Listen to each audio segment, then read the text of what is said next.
That VR headset can help improve your life and wellness. Welcome back to Techstination. I'm Fred Fishkin. Joining us from GeniusX is CEO Nick Janicki. Hi, Nick. Hey, Fred. How are you doing? Terrific. Well, let's start with a little background about you and about the company. Absolutely. And talking about VR, I do have the new Oculus Pro here, which I've been playing with over the last couple of days, which has been pretty great. But yeah, I'm jealous. I'm jealous. It's an interesting tool. It's really a great stepping stone on where this could be or could be going. And so for me, I have a background in franchising. So I started a company called TrueRest Franchising about 10 years ago. It's sensory deprivation or flotation therapy. And what we're finding, and this is tremendous for anybody that has chronic pain, anxiety, depression, things like that. And we actually have 44 locations in 22 states. So we're one of the world's largest franchisors in that space. And so I've always been into health and wellness. About 2 years ago, I stepped down as president of that company and with a couple co-founders started GeniusX, as you mentioned, and we're creating an app called Retreat. And Retreat was really something where we wanted to create something when COVID hit. My daughter's 9 years old. She was in Zoom school. And we saw how hard it was to learn looking at a 2D screen. And so this really came from kind of looking at her. We actually, she's, about half a year behind now in her education because of COVID and all this kind of stuff. But, we thought, wow, there's got to be a better way to teach and learn. And when you go into VR, it's, in my opinion, one of the most human ways to interact with technology.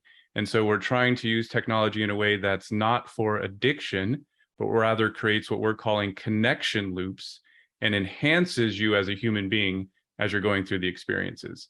So that's kind of the overarching why we started the company. Interesting, and we've seen those reports about the impact of the pandemic on educational scores and things, math and reading. Very disheartening. So what you have is this app called Retreat, and it's currently in the Meta App Lab. Tell me about that. Yeah, that's right. So Meta App Labs is sort of the pre-consumer launch marketplace. So this is where mainly enthusiasts that are in VR can go and download your app. They can find it by typing in the name Retreat in App Labs. Now, we are just finishing our full Meta QA. And what that means is there's less than 300 apps in the Meta Oculus store. So Meta's growing at a slower rate than I think the market would like. But what they're doing is when you're in VR, you'll see that most of the apps in there are pretty high quality. So they're getting hundreds of applicants trying to submit apps a month. And it could be more. I don't have the proprietary data, but they're only allowing a few in a month. So since the marketplace started, there's only 300 apps in the entire marketplace, which is mind-boggling. So think about the Apple App Store. There's millions of apps, right? And so we're actually one of the first apps in education. Some of the executive team is calling us the category-defining app for education. And we basically have 25 of the world's experts that we've onboarded. And basically these experts are teaching anything from financial literacy to public speaking, to how to be an entrepreneur, to breath work, to meditation, to yoga, finding your purpose in life, so on and so forth.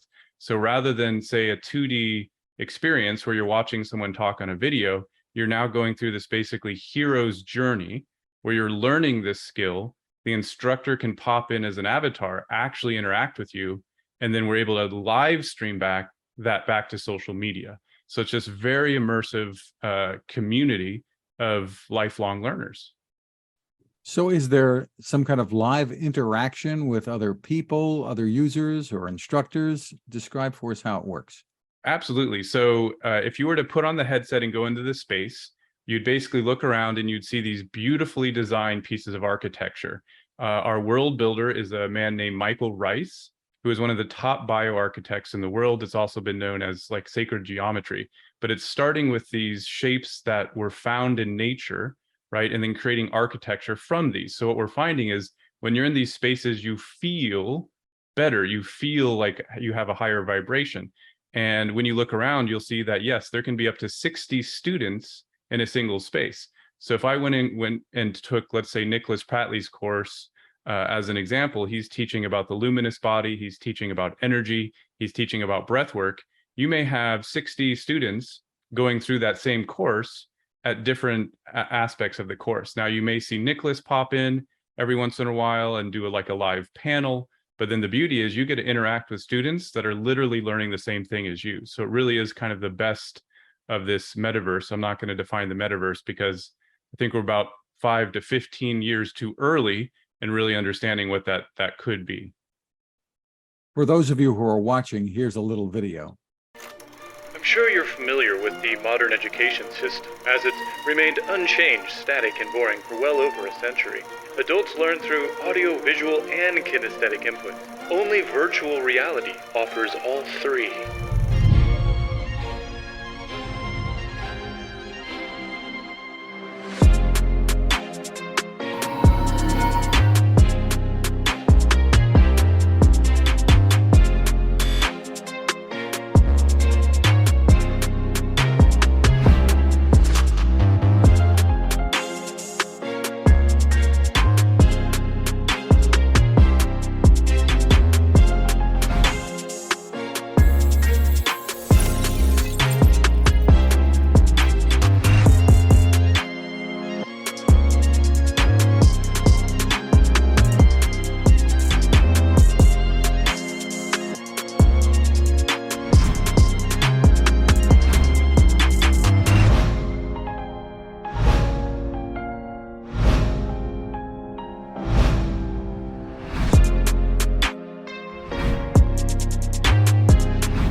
Why VR?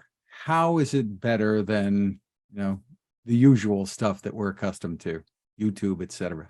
Yeah, for sure. So, one of the striking things when you start becoming a VR enthusiast, and we are very much still in the early adopter stage of virtual reality and augmented reality. So when you start looking at statistically how many people use VR, there's research showing there's about 60 million people in the US that use VR. I don't know how often they use it, but that's still 15% less of the population. So if you look at things like Peter Diamandis's BOLD, he kind of breaks this down into the 6 Ds of disruption. So I think we're just in stage 3 of those 6 Ds, which is disruption itself.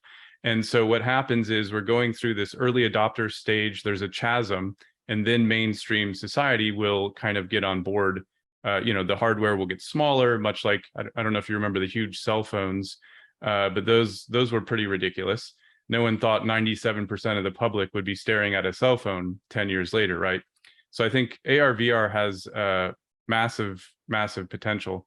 You're gonna have to ask me the question again. What was I went off on a tangent there? I was asking why VR. Okay, thank you. So much like this Zoom call. So if you're in a Zoom meeting all day, I think there's a real thing that's happening called Zoom fatigue. And what we're finding is when you go into VR, there is a sense of spatial presence with other human beings. And so the audio is spatial. So Fred, if you and I were in VR together and you were standing to my right, the sound is coming into my right ear. And there's this sense of spatialness. You can also do things that are fully interactive. So rather than just taking a quiz, I can have a bow that appears and an arrow and shoot a target. And what we're finding is there's a PwC soft skills study that was done, and they're finding that VR learners are 3 to 4 times more engaged than traditional online learning. Not only that, they retain the information better, and they have more emotional responsiveness to that information. So we're seeing this as a massive potential for being in a space where you can actually kind of concentrate. Now, what's also interesting because of VR is you're able to do something called binaural beats. And binaural beats are something where a sound goes in your left ear, a sound goes in your right ear, and your brain produces a third sound. Now, that sound can have the effect of relaxing you, can also have the effect of putting you in a brainwave state of like a beta or alpha brainwave state, which is more better cognitive learning. So we're able to actually change the spatial environment to accommodate for learning, which you really can't do in 2D.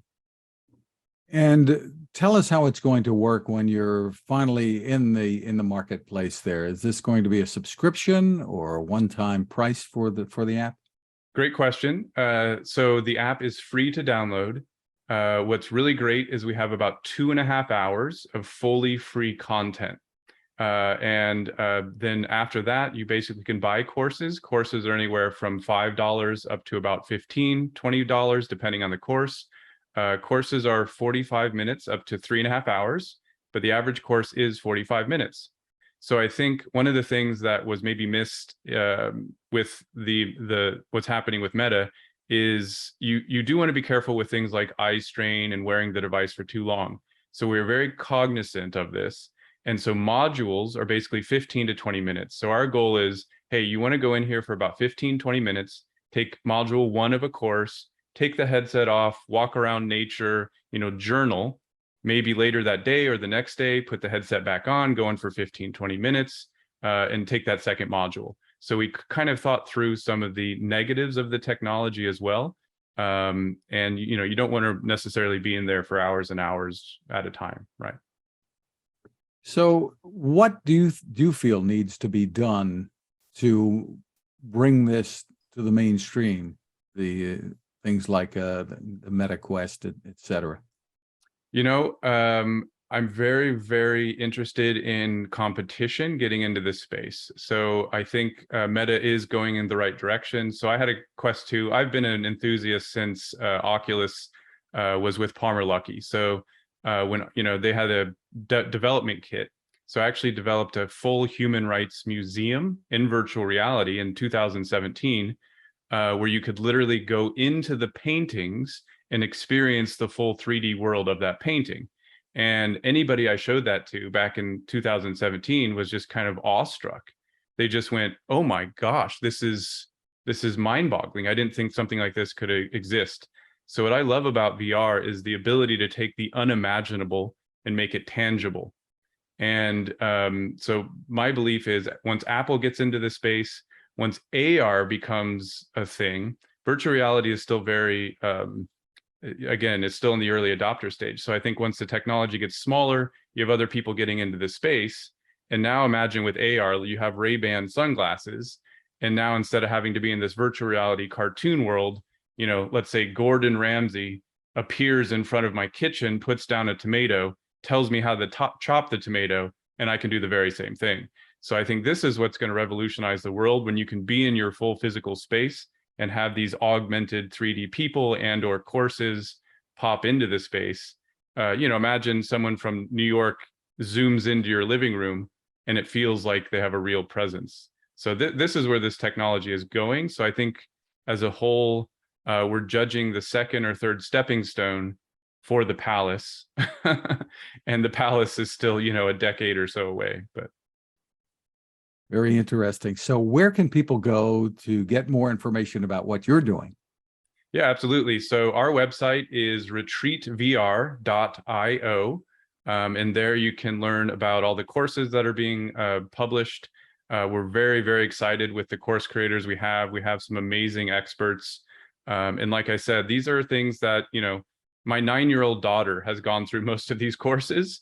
And some of the knowledge is over her head, but certainly, a 9-year-old could understand how to use this, but it's really targeted for kind of young and later adults and anybody that's a lifelong learner. So if you always wanted to learn how to do public speaking, but you were a little bit afraid, imagine standing in front of a virtual audience of 10,000 people with a coach next to you and classmates, now being able to do that in VR.